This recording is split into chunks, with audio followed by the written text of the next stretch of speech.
பள்ளிக்கூடத்தில் சாக் பீஸும் டஸ்டரும் அதிகமாக பேசிய காலங்கள் மாறி போய் இன்னைக்கு ஆயுதங்கள் அதிகமான அளவில் பேச ஆரம்பிச்சிருச்சு. இது நம்ம ஊரில் மட்டும் இல்லை, கனடா அப்படிங்கிற அந்த நாட்டிலையும் இப்போ இது சம்பவமாக நடந்திருக்கு. துப்பாக்கிச்சூடு அளவிற்கு மிகவும் மோசமான ஒரு நிகழ்வு. கனடாவினுடைய வரலாற்றில் இப்படி ஒரு சம்பவம் நடந்ததே இல்லை அப்படிங்கிறாங்க. அப்படி ஒரு சம்பவத்தில் எத்தனை பேர் இறந்து போயிருக்காங்க குழந்தைகள் அப்படிங்கிறத தான் அந்த வீடியோவில் பார்க்க போகிறோம். இன்னொரு புறம் நம்ம இந்தியாவுக்கு பக்கத்து தேசமாக இருக்கக்கூடிய வங்காளதேசம், நம்ம தான் சுதந்திரம் வாங்கி கொடுத்தோம், இப்போ நம்மளையே சேர்த்துக்காம அங்கே ஒரு எலெக்ஷன் ஒன்று நடத்துகிறாங்க. அந்த எலெக்ஷனுக்கு அவங்க செஞ்சுருக்கக்கூடிய ஏற்பாடுகள் என்ன, எந்த கட்சி இப்போ முன்னணி வகிக்குது, தேர்தலில் புதிதாக இணைந்திருக்கக்கூடிய கட்சிகள் என்ன, யார் யாரோட கூட்டணி சேர்றா, இதனால் நமக்கு என்ன லாபம் நட்டம், அமெரிக்கா அவங்களுக்கு வரி சலுகை கொடுத்துருக்காங்களே, இந்தியாவில் இருக்கக்கூடிய பருத்தி உற்பத்தியாளர்களுக்கு இந்த பங்களாதேஷ் தேர்தல் வைக்கக்கூடிய ஆப்பு என்ன, புதிய தலைவர்கள் தேர்ந்தெடுக்கும் போது சில பிரச்சனைகள் வரும், அப்படிப்பட்ட பிரச்சனைகள் வராமல் இருக்கிறதுக்கு எலெக்ஷன் தடை இல்லாமல் நடக்கிறதுக்கு அங்கே செய்யப்பட்டு இருக்கக்கூடிய ஏற்பாடுகள் பற்றியும் டீட்டெயிலாக பேச போகிறோம். வாங்க பார்க்கலாம் உறவுகளே, இது பிரசாத் சிக்னேச்சர். தென்னிந்தியாவின் கட்டடக்கலை ராஜாக்கள் creator constructions and north west interiors உங்களோட கனவு இல்லத்தை பிரம்மாண்டமாக கட்டி கொடுக்குறாங்க கிரியேட்டர் கன்ஸ்ட்ரக்ஷன்ஸ். அதோட கட்டி கொடுத்த வீட்டை இன்டீரியர் பண்ணி அழகாக்குறாங்க நார்த் வெஸ்ட் இன்டீரியர்ஸ். தொடர்புக்கு 72907991. உங்களுடைய தொழில் சம்பந்தமான விளம்பரங்களை நமது சேனலில் ஒளிபரப்ப உங்களுக்கான அருமையான வாய்ப்பு. கனடாவில் பிரிட்டிஷ் கொலம்பியா அப்படின்னு சொல்லிட்டு ஒரு இடம், அந்த இடத்துல இருக்கக்கூடிய ஒரு ஸ்கூல், அதாவது 7th இருந்து 12th வரைக்கும் அங்கே கிளாஸ் நடத்திக்கிட்டு இருக்காங்க. மொத்தமாக அந்த ஸ்கூலில் படிக்கக்கூடிய நபர்களுடைய குழந்தைகளுடைய எண்ணிக்கை 155. அதில் 10 குழந்தைங்க இப்போ உயிரோடு இல்லை. சரியா? ஒரு துப்பாக்கிச்சூடு சம்பவம், திடுதுப்புன்னு மதியம் 2 மணிக்கு அவங்க கிளாஸ் நடத்திக்கிட்டு இருக்கும்போது உள்ளே நுழைஞ்ச ஒரு மர்ம நபர் கடன்னு துப்பாக்கியை கையில் வச்சுருந்தவர் சுட ஆரம்பிக்கிறார். இதில் 10 பேர் ஸ்பாட்லேயே அவுட்டு. அப்புறம் ஹாஸ்பிட்டலுக்கு சில பேரை கொண்டு போயிருக்காங்க, ஏற்கனவே இறந்து போயிட்டாங்கன்னு சொல்லிட்டாங்க. 25 பேருக்கு மேலே காயமடைஞ்சிருக்காங்க அப்படிங்கிற தகவல் வெளியாயிருக்கு. இது ஒட்டுமொத்த உலகத்தையுமே ஷாக் ஆக்கி இருக்கக்கூடிய ஒரு செய்தி. எதனால் இந்த சம்பவம் நடந்தது? மொத்தம் 2 பேருன்னு சொல்கிறாங்க. அதில் ஒருத்தர் தன்னைத்தானே இவ்வளவு பேரை கொண்டுட்டோம் அப்படின்னு சொல்லிட்டு குற்ற உணர்ச்சியில் தன்னைத்தானே சுட்டுக்கிட்டு இறந்து போயிட்டார். ரைட்டா? அவங்க ஃபஸ்ட்டு ஒரு லேடின்னு ஃபஸ்ட்டு ஐடென்டிஃபை பண்ணாங்க போலீஸு. அதற்கு பிறகு இப்போ திருநங்கைன்னு சொல்கிறாங்க. சரி, பழுப்பு நிற முடியோடு கூடிய உடையில் இருந்தால் அந்த பெண் ஃபஸ்ட்டு அவங்கள அப்படி தான் அடையாளம் காணப்படுது. சிசிடிவி காட்சிகள், அங்கே இருக்கக்கூடிய கிடைக்கக்கூடிய தகவல்கள் எல்லாம் அப்படி தான் ஐடென்டிஃபை பண்ணாங்க. அதற்கு பிறகு அவங்க தன்னைத்தானே சுட்டுக்கிட்டாங்க அப்படிங்கிற தகவல். 6 பேர் பள்ளிக்கூடத்தில் இறந்த நிலையில் கிடந்தாங்க. அதுக்கு பிறகு ஹாஸ்பிட்டல் இதெல்லாம் போய் அந்த ஒரு பரபரப்புலாம் அடங்குறதுக்குள்ளே கடைசியில் 10 பேர் அப்படிங்கிற அந்த லிஸ்ட் வெளியாயிருக்கு. இப்போது மேலும் 2 பேர் கடுமையான காயங்களோடு தவிச்சுக்கிட்டு இருக்காங்க அப்படிங்கிற செய்தியும் வெளியாயிருக்கு.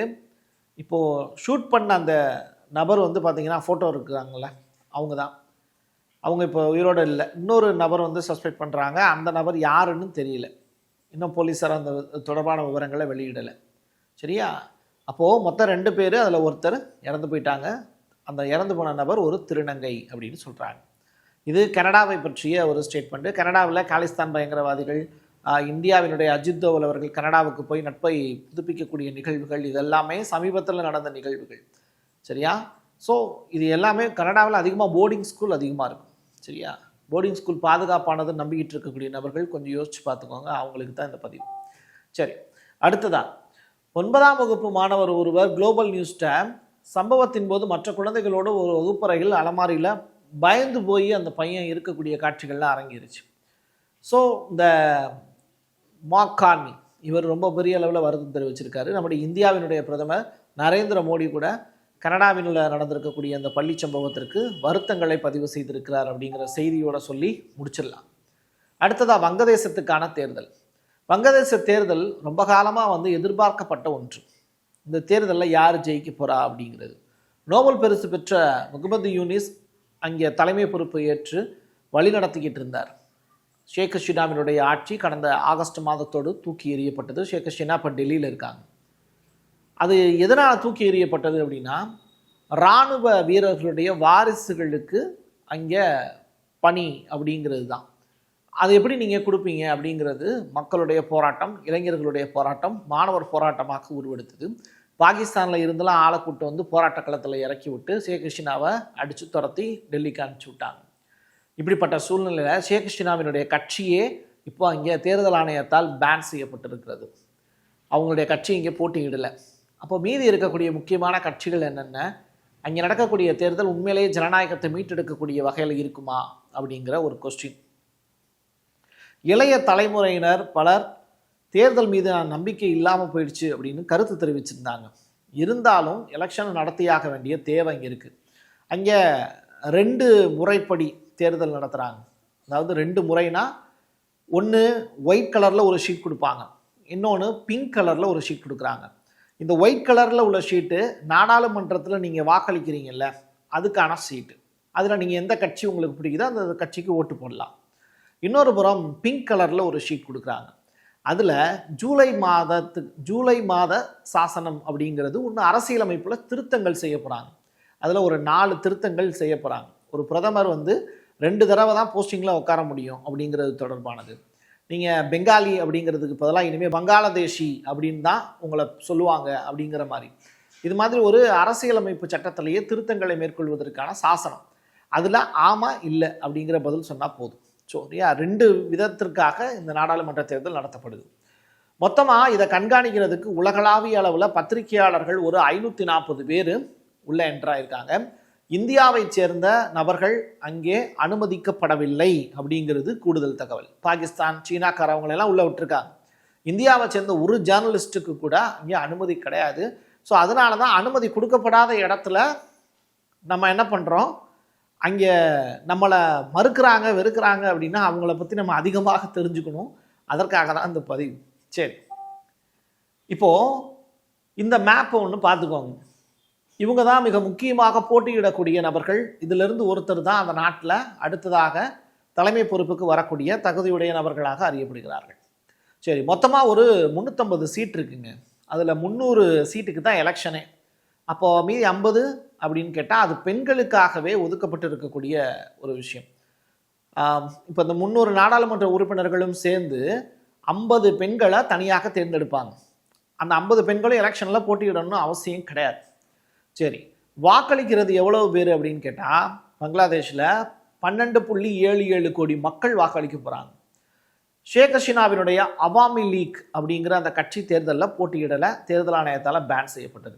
அங்கீகரிக்கப்பட்ட 59 கட்சிகளும் பதிவு செஞ்சுருக்கக்கூடிய கட்சிகள் தேர்தலில் போட்டியிடலாம். ஸோ இந்த இடத்துல நீங்கள் ரொம்ப முக்கியமான விஷயம் என்னென்னா, எப்போ தேர்தல் நடக்க போகுது அப்படிங்கிற கொஸ்டின். அதாவது பிப்ரவரி மாதம் 12ஆம் தேதி, நாளைக்கு. எப்போ முடிவுகள் வெளியாக போகுதுன்னா பிப்ரவரி மாதம் 13ஆம் தேதியே முடிவுகளை வெளியிடுவதற்கான வாய்ப்புகள் இருக்குதுன்னு சொல்கிறாங்க. முதல்ல எலெக்ஷன் நல்லபடியாக நடக்குதான்னு பார்ப்போம். பல ஆண்டுகளில் இல்லாத அளவிற்கு இந்த தேர்தல் அங்கே ரொம்ப முக்கியத்துவம் வாய்ந்த ஒரு தேர்தலாக பார்க்கப்படுது. சரியா, பெரிய பெரிய மாற்றங்களுக்கு காரணமாகவும் இந்த தேர்தல் இருக்குங்கிறாங்க. காரணம் என்னென்னா, அமெரிக்காவினுடைய தலையீடு இந்த தேர்தலில் இருக்குன்னு சொல்கிறாங்க. நம்ம நாட்டுக்கு 18% வரி விதிச்சுட்டு பங்களாதேஷுக்கு 0% வரி போட்டிருக்காங்க. அப்போது பருத்தி அதிகமான அளவில் இங்கே இருந்து தான் அதிகமான அளவில் எக்ஸ்போர்ட் ஆகுது. ஏன் பங்களாதேஷுக்கு கூட அதிகமான அளவில் நம்ம கொடுத்துக்கிட்டு இருக்கோம். அப்போது நம்முடைய ஏற்றுமதியாகட்டும், அமெரிக்காவில் நம்ம இறக்குமதி செய்கிற விஷயங்கள் ஆகட்டும், எல்லாமே பங்களாதேஷ் நம்மக்கிட்ட போட்டி போடுவாங்க. அப்போது பருத்தி விவசாயம் அப்படிங்கிறது இந்தியாவில் படுத்து போயிடும்.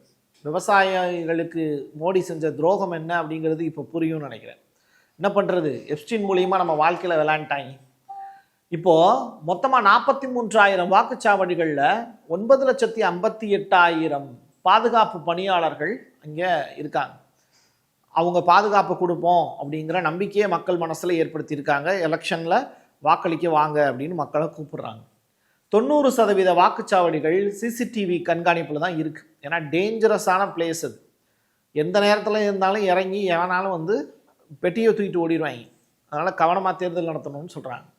இப்போது இன்பிட்வீன் கேப்லேயே ஜமாத் இஸ்லாமி அந்த கட்சியினுடைய தலைவர் வந்து விமான நிலையத்தில் ஒரு 50 லட்சம் டாக்காவோட, அதாவது கைது பண்ண செய்யப்பட்டிருக்கார் பணத்தோட. அதற்கு பிறகு அவர் மருத்துவமனையில் அனுமதிக்கப்பட்டிருக்காரு. இப்போது அவர் மறுபடியும் தேர்தலில் அந்த கட்சி வந்து போட்டியிடுமா அப்படிங்கிற அந்த கொஸ்டின் மார்க் இருக்குது. எலெக்ஷனுக்கு முன்னாடி 24 ஹவர்ஸில் இவ்வளோ பெரிய நிகழ்வு நடந்திருக்கு. இது ரொம்ப முக்கியத்துவம் வாய்ந்தது. வங்கதேசத்தினுடைய தேசியவாத கட்சி எத்தனை கட்சிகள் முதல்ல போட்டியிட போகுது அப்படின்னா, மெயினாக ஒரு 4 கட்சி தான் இங்கே போட்டியிட போகிறாங்க. அந்த 4 கட்சிகளில் ஏதாவது ஒரு கட்சியை தான் மக்கள் தேர்ந்தெடுக்க போகிறாங்க. இதில் இந்தியாவுக்கு எதிரான கட்சி எது அப்படிங்கிறத நம்ம பார்ப்போம். பிஎன்பி அப்படிங்கிற கட்சி, இது மேஜரான ஒரு பெரிய கட்சின்னு சொல்லலாம். 2006 2011 வரைக்கும் அவங்க தான் பங்களாதேஷை ஆட்சி பண்ணாங்க. யார்? மறைந்த முன்னாள் பிரதமர் கலீதா அப்படிங்கிற அந்த லேடி. அவங்க இப்போ உயிரோடல இறந்து போயிட்டாங்க. இப்போ தான் லேட்டஸ்ட்டாக தான் இறந்து போனாங்க. அப்போது அவங்களோட பையன் இப்போது உள்ள என்ட்ராகி இப்போது அந்த கட்சியை வழி நடத்திக்கிட்டு இருக்கார். சரியா? அவர் பேர் ரகுமான் அப்படிங்கிறாங்க. ஸோ 17 ஆண்டு காலம் நாடு கடத்தப்பட்ட அவர் மறுபடியும் நாட்டுக்குள்ளே திரும்ப வந்திருக்கார். ஸோ ஒரு பெரிய அளவிலான ஒரு மாற்றம் இந்த கட்சியால் ஏற்பட போகுதுங்கிறாங்க. பட் இவங்களால் தனியாக ஜெயிச்சிட முடியாது அப்படிங்கிறது தான் இங்கே பிரச்சனை. கூட்டணி அமைக்காமல் அங்கே ஜெயிக்க முடியாது. ஸோ இவங்க கூட கூட்டணி அமைச்சு போரிட போகிறது யார் அப்படிங்கிற ஒரு கொஸ்டின். ரெண்டாவது, அதிகமான அளவில் இந்த பிஎன்பி அப்படிங்கிற கட்சி எதிர்கட்சியாக தான் வங்கதேசத்தில் இருந்திருக்குங்கிறது ஒரு கூடுதல் தகவல். ஜமாத் இ இஸ்லாமி, இந்த ஜேஐபி அப்படிங்கிற கட்சி இந்தியாவுக்கு எதிரான கட்சி எதுன்னு சொன்னோம்ல, அது இவங்க தான். இப்போ இந்த கட்சி என்ன பண்ணுறாங்க, மாணவர்களால் உருவாக்கப்பட்ட ஒரு என்சிபி அப்படின்னு சொல்லிட்டு ஒரு கட்சி இருக்குது. ஸோ மொத்தமாக இவங்கெல்லாம் சேர்ந்து ஒரு 11 கட்சிகள் ஒன்றாக சேர்ந்து நம்ம சீட்டை டிவைட் பண்ணிப்போம், இந்தியாவுக்கு எதிராக ஒரு பெரிய ஒரு கூட்டமைப்பாக நம்ம உருவாகணும் அப்படிங்கிறது தான். அங்கே ஜெயிக்கணும் அப்படிங்கிறது அவங்களுடைய நோக்கம் கிடையாது. இந்தியாவுக்கு எதிராக ஒரு பெரிய கூட்டமைப்பு உருவாக்கணும் அப்படிங்கிறது தான். ஸோ இந்த என்சிபி அப்படிங்கிற கட்சிக்கு ஷகுபீர் ரகுமான் அப்படிங்கிறவர் தலைமை தாங்கிறார். நீங்கள் பாகிஸ்தானில் இருந்து நிறையா மாணவர் அமைப்புகள், மொத்தம் 3 மாணவர் அமைப்புகள் உள்ளே புகுந்து தான் அந்த போராட்டத்தை தீவிரப்படுத்தி ஷேக் ஹசீனாவினோட ஆட்சியை கலைச்சாங்க. எப்போது? ஜூலை ஆகஸ்டில். சரியா? அந்த போராட்டத்துக்கெல்லாம் தலைமை தாங்கி வழி நடத்தினவங்க இந்த 11 கட்சிகளுக்குள்ளே இருக்கக்கூடிய கட்சிகளில் மெம்பராக இருக்காங்க. ஜூலை மாதம் 2024 நடந்த வெகுஜன போராட்டங்களுக்கு தலைமை தாங்கிய மாணவர்கள் கூட்டணி ஜேஐபி கூட்டாளிகளாக என்சிபி இவங்க எல்லாமே சேர்ந்து தான் அந்த வேலையை செய்கிறாங்கன்னு சொல்லுது. சரியா? நகித் இஸ்லாம் அப்படிங்கிற அந்த பையனும் இதில் போட்டியிடுறாரு. ஏற்கனவே ஒரு மாணவர் பெரிய அளவில் பங்களாதேஷினுடைய அடுத்த தலைவராக அறியப்பட்டார். ஆனால் அவரை சுட்டு கொண்டாங்க. அவர் இந்த எலெக்ஷனில் போட்டியிடலை. செத்ததுக்கு அப்புறம் எப்படி போட்டியிட முடியும்? இப்படிப்பட்ட சூழ்நிலையில் மொத்தமே ஒரு 4 பெரிய கட்சிகள் தான் இருக்குது. இந்த 4 கட்சிகளில் எந்த கட்சி யாரோட கூட்டணி அமைக்க போகிறாங்க அப்படிங்கிறத தொங்கு சட்டப்பேரவை அப்படின்னு நம்ம ஊரில் சொல்லுவோம்ல, அதே மாதிரி அங்கே தொங்கு நாடாளுமன்றம் உருவாவதற்கான வாய்ப்பு இருக்குது. ஆனால் யாரோட கூட்டணி போட்டால் ஒரு தலைவரை உருவாக்க முடியும் அப்படின்னு அந்த கட்சிகள் முடிவு செய்ய முடியாது. அமெரிக்கா முடிவு செய்வாங்க, ட்ரம்ப் முடிவு செய்வார். அவங்க சொல்கிறதுக்கு யாரெல்லாம் ஊக்குட்டுறாங்களோ அவங்க பங்களாதேஷினுடைய புதிய பிரதமராக தேர்வு செய்வதற்கான வாய்ப்பு பிரகாசமாக இருக்குது. இந்த முகமது யூனிஸ் அப்படின்னு நோபல் பரிசு பெற்ற ஒரு நபர் இருக்கார்ல, அவர் தன்னுடைய பதவியை ராஜினாமா பண்ணிட்டாருங்கிறத கூடுதல் தகவலாக சொல்லி நிறைவு செய்கிறேன்.